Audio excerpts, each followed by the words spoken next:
Good morning అండి అందరికీ. మా పాప అయితే ఇంకా పడుకుంది. సో, ఇప్పుడైతే నేను టిఫిన్ ప్రిపేర్ చేద్దామని వచ్చాను. యాజ్ యూజువల్‌గా ఇడ్లీ. మా హస్బెండ్‌కి అదే ఇష్టం కాబట్టి మోస్ట్‌లీ నేను అదే చేస్తాననమాట.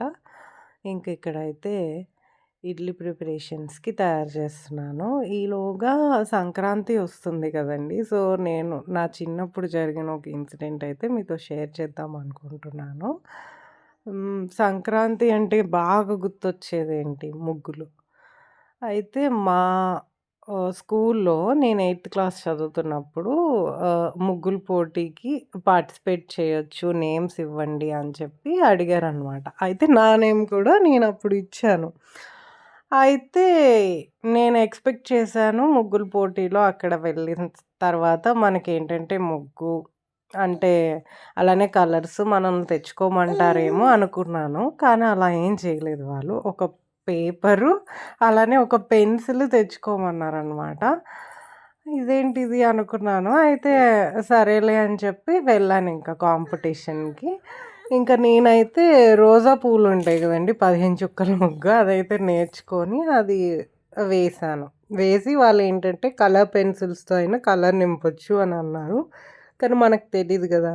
ఒక్క పెన్సిల్ తీసుకెళ్ళాను. సో, కలర్స్ ఏం నింపలేదు. అలా ముగ్గేసి ఇచ్చేసాననమాట. ఆబ్వియస్‌గా మనకైతే ప్రైజ్ రాదు.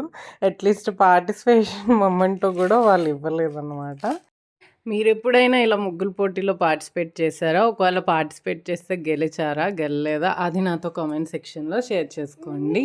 నేనైతే ఇంక ఈ ఇన్సిడెంట్ తర్వాత ఎప్పుడు కూడా ముగ్గుల పోటీలో పార్టిసిపేట్ చేయలేదు. కానీ నాకు ముగ్గులు వేయడం అన్నా, కలర్స్ నింపడం అన్నా చాలా ఇష్టం చిన్నప్పటి నుంచి.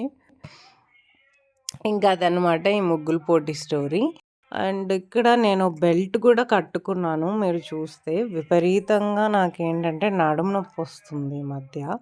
నిన్నైతే ఏదో నడుము ఇరిగిపోయినట్టే అయిపోయిందండి. అంత నొప్పొచ్చింది.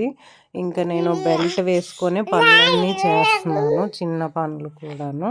ఇంక దెబ్బకి నేను నువ్వులెప్పుడో తెప్పించానండి. నువ్వులుండ తింటే నడుముకు మంచిదని. ఇంక వెంటనే నువ్వులుండ అయితే చేసుకున్నాను. నడుముకు మంచిదని చెప్పి బెల్లం వేసి.